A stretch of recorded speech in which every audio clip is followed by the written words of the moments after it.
Bom, pessoal, então agora, passando aqui para o nosso estudo da Roda da Vida, nós vamos ver aqui um capítulo que se chama Tcherenzig e os 5 agregados. Bom, eu já falei aqui sobre qual é a simbologia de Tcherenzig dentro do budismo, mas a gente vai voltar porque é sempre bom aprofundar isso, né? Na verdade, o nome original dele em sânscrito, porque o budismo, quando foi codificado inicialmente, ele foi codificado em sânscrito, né? O nome desse personagem da história budista era Avalokitesvara, que é o nome sânscrito dele, né? E ele nada mais é do que um personagem que está presente no momento em que o Buda dá um ensinamento que se chama o Sutra do Coração da Sabedoria Transcendental, que é o que a gente está estudando aqui como a perfeição da sabedoria, né? Que é quando o Buda então vai explicar como que a gente constrói a nossa realidade, né? Ele vai tentar nos retirar dessa região de ignorância, onde a gente acha que existe uma realidade lá fora, independentemente da nossa visão. Ele vai mostrar que não é assim, né? Que a nossa visão constrói a realidade a cada contato que ela tem com essa realidade, a cada objeto que ela contempla, a cada pessoa com a qual nós nos relacionamos, certo? Então, esse personagem, ele está presente nessa reunião, né, que é a Avalokitesvara, que em tibetano, quando o budismo foi para o Tibete, né, e aqui a gente está fazendo um estudo na vertente tibetana, o nome dele é Tcherenzig, né, que é a tradução de Avalokitesvara para o tibetano.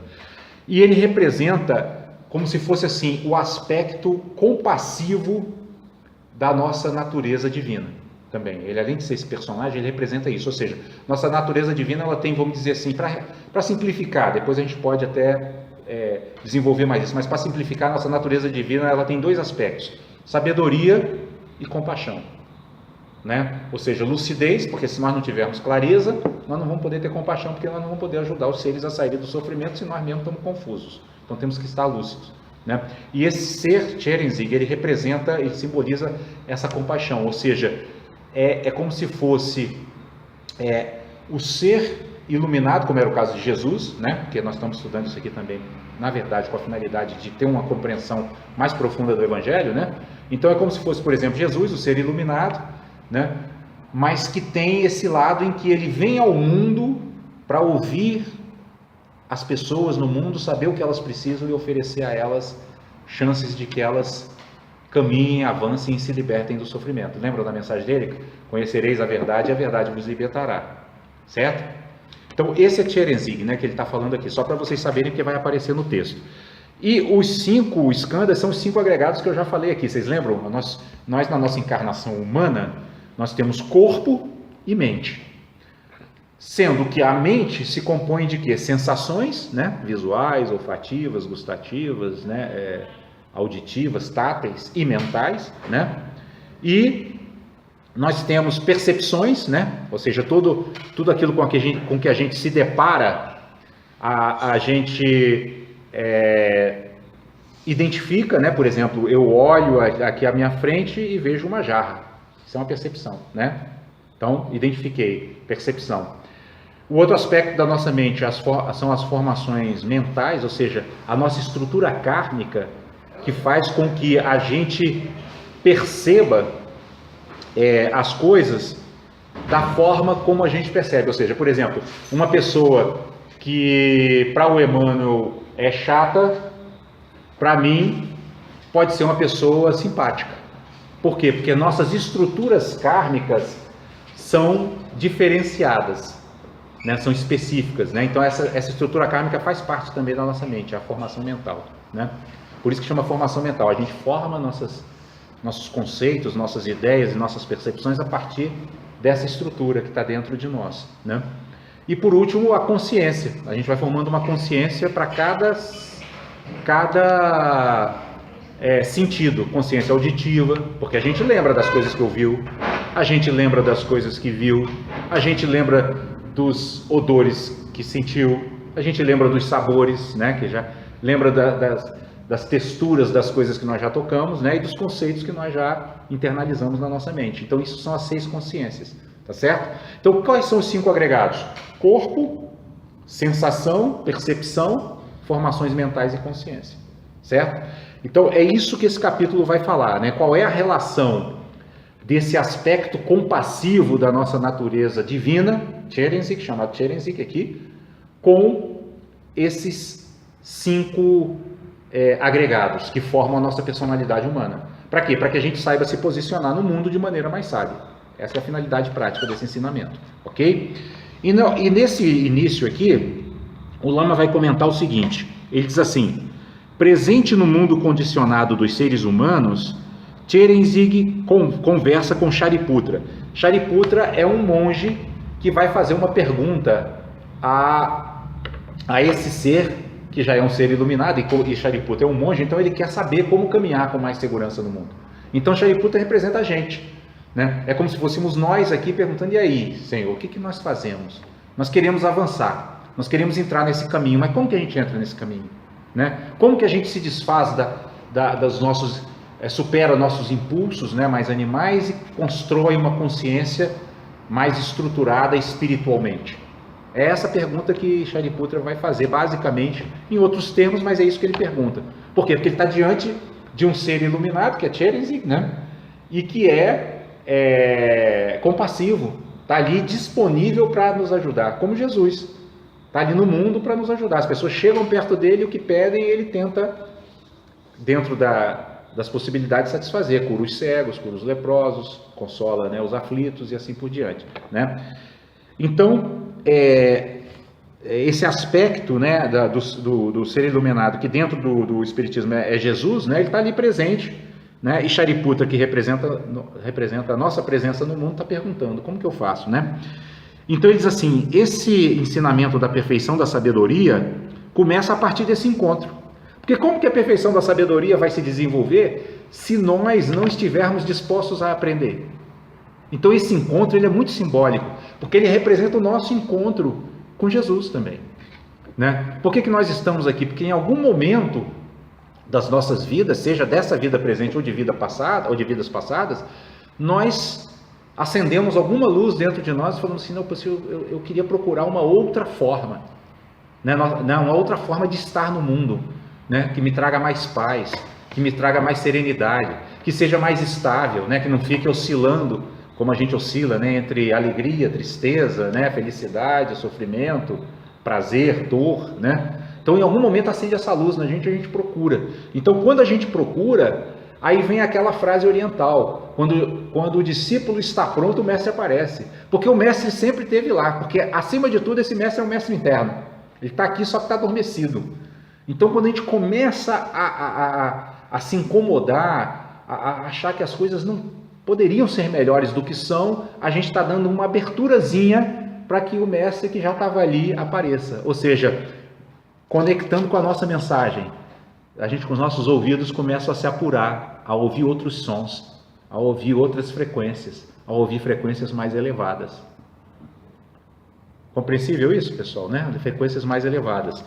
Então, o ensinamento da perfeição da sabedoria, ele começa nesse encontro, né? Ou seja, o Buda Shakyamuni, nesse encontro, ele está sentado praticando a grande iluminação. Então o que acontece? Nesse encontro que eu narrei para vocês, o Buda ele entrou no estado que lá no Oriente eles chamam de Samadhi, né? Onde ele entra praticamente o que a gente chamaria aqui um estado de clareza plena. Ele está vendo a realidade exatamente como ela é, né? E o aspecto compassivo dele, que é Tcherenzik, né, está pronto para traduzir isso numa linguagem que nos seja compreensível. Porque quando se entra nesse estado de êxtase, a pessoa que vê, ela vê aquilo claramente. Mas aquilo precisa ser traduzido por uma linguagem compreensível aos seres que ainda não se iluminaram. Aí vem o aspecto compassivo, né? Que é essa presença do ser iluminado no nosso mundo condicionado, no nosso mundo aflito. É o que Jesus fez, ele desceu, mas ele falou uma linguagem que nos era acessível, né? Então ele continua dizendo assim: Tcherenzik, em tibetano, ou Avalokitesvara em sânscrito, está ouvindo o que as pessoas falam.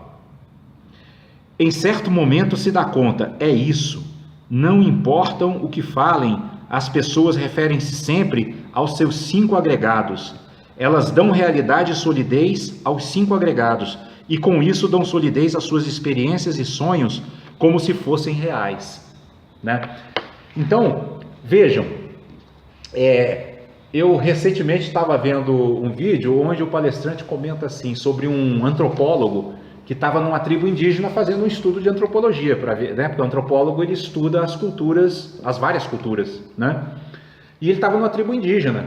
E lá os índios assim muito hospitaleiros receberam ele, fizeram uma oca para ele poder ter um lugar onde fazer as anotações dele, onde fazer todos os registros que ele queria fazer, né? Para levar esses registros depois como fruto de uma pesquisa antropológica, né? E ele ganhava presentes, né? Aí os índios davam cocar para ele, davam flechas, davam arcos, coisas da cultura, né? Aquela coisa da hospitalidade. E aí ele, lógico, né? Ele como um ocidental como nós, né? Assim, achava tudo aquilo muito curioso e botava na parede da oca dele, né? Aí um dia, um dos índios da tribo foram visitar ele na oca, conversar com ele, bater um papo e ficou prestando muita atenção naquela parede, né? Olhando assim, que ele estava pendurando todos os presentes na parede e não falou nada, foi embora, não falou nada. Aí um tempo depois, ele foi retribuir essa visita ao índio e ele também dava presentes para eles, prancheta, régua, caneta, essas coisas assim, porque eles achavam aquilo assim, né? Aquilo não existe na cultura deles, então aquilo era uma coisa extraordinária, igual para nós os cocares, as flechas, né? E aí quando ele entrou na oca do índio, ele olhou para a parede assim, estava lá régua, prancheta, caneta, porque aquilo é exótico. Por que eu estou falando isso? Porque é isso que está falando a nossa mensagem de hoje, né? Olha só como ele diz aqui, ele diz assim, que Tcherenzig, quando olha para os seres em sofrimento, ele percebe que os seres dão solidez aos seus 5 agregados. Quais são nossos 5 agregados? Sensação, percepção, formação mental, consciência. Ou seja, a gente percebe a realidade daquele jeito e dar solidez significa a gente falar, então é assim que as coisas são. Não. Aí é que começa o ensino da perfeição da sabedoria. Não é assim que as coisas são. É assim que eu as percebo. Isso é fundamental. Por que isso é fundamental? Porque é aí que está a nossa liberdade. Né? Eu não estou aqui sujeito a um mundo imodificável, né? Na verdade, eu estou construindo um mundo que coemerge junto com o meu conteúdo interno, né? Então, voltando à questão do índio, lá na tribo, né? Se eu mostrasse esse objeto para ele, ele ia achar isso aqui nada, ele não ia dar um nome para isso, porque isso não existe na estrutura interna dele, né? Então, a gente ter essa consciência, né? Porque quando a gente está entre pessoas que pertencem à mesma cultura, o que acontece? A pessoa fala assim, não, isso aqui é um livro, né? Aí Solange, é um livro, né? É um livro, né? Mano, é um livro, meu pai é um livro. Só um louco vai dizer que isso aqui não é um livro. Só que quando a gente amplia a nossa visão, a gente percebe que nós não somos únicos no mundo. Então a gente começa a entrar em contato com culturas assim mais distantes da nossa, a gente vai ter clareza de que realmente a realidade é construída, né? E essa coisa da construção, eu estava vendo outro dia também um ensinamento do Lama Paz de uma Santa, ele fala, por exemplo, a questão da mesa que eu já dei várias vezes aqui como exemplo, né? A nossa mente comum, nossa mente ordinária, ela entende o processo de construção, ela sabe que o carpinteiro pega pregos, verniz, madeira, né? E faz uma mesa, isso a gente entende, mas a gente não percebe o aspecto sutil do surgimento da mesa, porque quando o carpinteiro ou marceneiro pega pregos, verniz e madeira e constrói esse objeto, ainda não tem uma mesa aí, tem prego, madeira e verniz. Só que aí é que a nossa mente vai olhar para isso e vai dar surgimento à mesa. A mesa surge a partir de uma concepção mental nossa. Porque, volto aí no exemplo de outras culturas, para culturas que não utilizam mesa, a mesa não surge. A mesa não surge. É compreensível isso, né, pessoal? A mesa não surge. Então, a perfeição da sabedoria é o cultivo dessa capacidade de cada vez mais a gente olhar a forma como nós construímos a realidade. Por quê? Porque da mesma forma que a gente está falando desses objetos mais simples, né, é assim que a gente constrói o nosso sofrimento e a nossa felicidade. Não é que o sofrimento e a felicidade chegaram na nossa vida, nós construímos.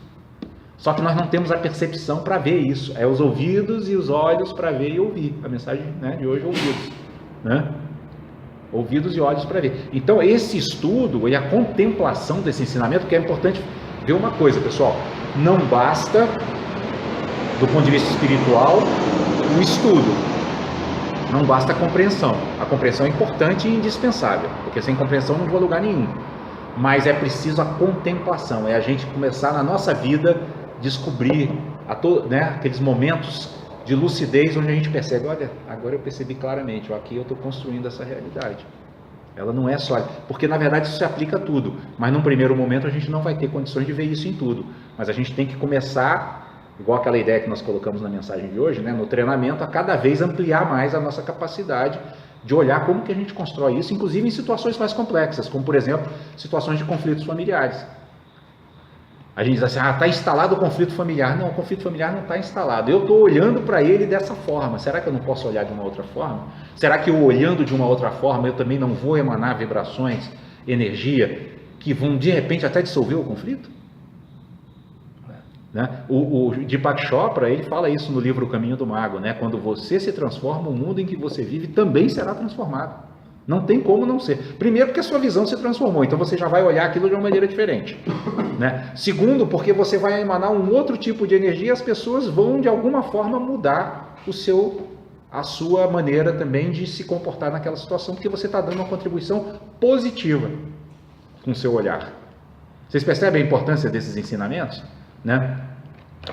Então, na continuação, o Lama vai dizer assim, Tierenzig vê que tomamos como sólidas as experiências de formas, sensações, percepções, estruturas internas, que são as formações mentais, e as nossas consciências, os 5 agregados. Tudo gira em torno de ações de corpo, fala e mente, baseadas nesses 5 elementos de consciência. Então, o que acontece com a gente? Essa questão do elemento de consciência, eu falei para vocês, a gente tem memória, tem consciência auditiva, consciência visual, olfativa e assim por diante, Então, por exemplo, palavras que nos ofenderam, é uma consciência auditiva, a gente fica com aquela lembrança lá, E a partir disso, nós podemos fazer construções negativas ou construções positivas. Esse é o ponto que Tierenzig está nos ensinando aqui. Nós não precisamos ficar presos assim a uma visão do tipo, aquela pessoa, olha, nossa, ela é ruim, Porque na verdade, isso não é uma qualidade da pessoa, isso é uma forma nossa de vê-la, Qualquer mestre iluminado jamais vai dizer que alguém é ruim. No máximo vai dizer que é um ignorante, que não sabe o que faz. Como Jesus disse para aqueles que o crucificaram, perdoai-vos, meu Pai, porque eles não sabem o que estão fazendo. E essa atitude, quando a gente consegue assumir essa atitude que Jesus assumiu, a gente transforma o nosso ambiente, transforma o nosso íntimo, fica em paz, porque essa é a grande questão. O ressentimento ele não é um problema para o objeto do seu ressentimento, não. O ressentimento é um problema para nós. Nós, que eu digo, o sujeito que está ressentido. E a palavra ressentimento, se a gente pensasse também sobre ela, a gente não guardaria ressentimento, a gente perceberia que é uma estupidez. Porque, olha, é o prefixo que significa repetição, E sentir a gente sabe o que significa, algo que nos sensibiliza, que nos toca, Então, o sentimento, ele até é uma coisa natural. Se alguém me agride, naquele momento eu posso me sentir assim atordoado, posso me sentir até ofendido. Agora, eu ficar, depois que a situação terminou, que aquela vibração negativa me atingiu e que acabou aquele momento, eu ficar ressentindo, ou seja, dando vida a algo que não existe mais, o momento já passou, Se for para dar vida a momentos passados, que seja para momentos positivos. Aí vem aquela questão que nós falamos aqui, orar e vigiar, Quando a gente está orando e vigiando, orar significa o quê? Na verdade, não é só ficar falando palavras de prece. Orar é manter a sintonia com um plano mais elevado, Então veio aquele pulso mais inferior, de me sentir ressentido, eu falo, não, eu não tenho motivo para isso. Isso é a vigilância. Não há motivo para isso, porque afinal isso já passou. E ainda que ele tenha sido, a pessoa que eu acho que me ofendeu, tenha sido inadequada, qual é a vantagem de eu guardar esse ressentimento? Eu não ajudo a ele e muito menos a mim. Eu perco a minha sintonia completa com os planos mais elevados e meu caminho fica mais escuro, do que já é, porque a gente já traz uma carga de imperfeições ainda. Se tem uma coisa que nós não precisamos é de mais problema, porque problema a gente já tem muito para resolver, né? Nós estamos aqui fazendo o evangelho por isso, né? Então, na semana que vem, a gente vai continuar, né, com essa leitura aqui, falta um parágrafo, né? Mas o que a gente deve guardar dessa mensagem é exatamente isso, né? É que nós somos donos de uma liberdade interior absoluta, absoluta, né? Vocês lembram o exemplo que eu já dei daquele orador espírita, né, que sofreu um acidente, ficou tetraplégico, né? Num primeiro momento, revoltado, aquilo, né, deprimido, querendo até se suicidar e não podia porque não conseguia mais se mexer, né? E depois se tornou um ser assim que era uma emanação de Tcherenzig, porque ele emanava compaixão, ensinava as pessoas, mas por quê? A realidade dele, externa, não mudou, mas ele percebeu que a realidade, quem cria são os nossos 5 agregados, né? A nossa forma de perceber, né? A forma como a gente interpreta as sensações que chegam a nós. Então, quando ele olhou para aquele estado dele, aquele estado físico debilitado, ele não olhou aquilo mais como um estado físico debilitado. Ele passou a olhar aquilo como uma grande oportunidade de crescimento espiritual. E o que é mais impressionante, de prestação de serviço. Porque dali em diante ele se tornou assim super ativo dentro da doutrina espírita. Como que a gente vai imaginar que uma pessoa que não enxerga mais, que não se move mais, que só faz comer, né, e falar e ouvir, possa prestar serviço de altíssimo nível do ponto de vista espiritual? Então ele, mesmo sem ter entrado em contato com esses ensinamentos que aqui são de origem budista, mas isso não é budista, né? Porque o próprio diz isso não é budista, é a vida como ela é. É como ela se desenrola, nós somos assim. Então nós temos esse potencial, né? Nós temos essa liberdade. E por isso Jesus vai dizer: conhecereis a verdade e a verdade vos libertará. Libertará de quê? De ficar aprisionado a um mundo que eu mesmo estou construindo, né? Então, até agora eu estou lembrando também de um exemplo que o Lama fala, ele fala do escultor, né? Como se o escultor estivesse construindo a escultura, né? Enquanto ele está construindo, ele é dono daquele processo. Aí depois que ele constrói, ele perde a consciência de que aquilo é um produto dele mesmo, que ele pode até de repente refazer, desfazer ou montar de novo. Mas ele perde, ele acha que aquele objeto é separado dele, mas não é uma própria criação dele. Então nós somos como que os escultores da nossa realidade.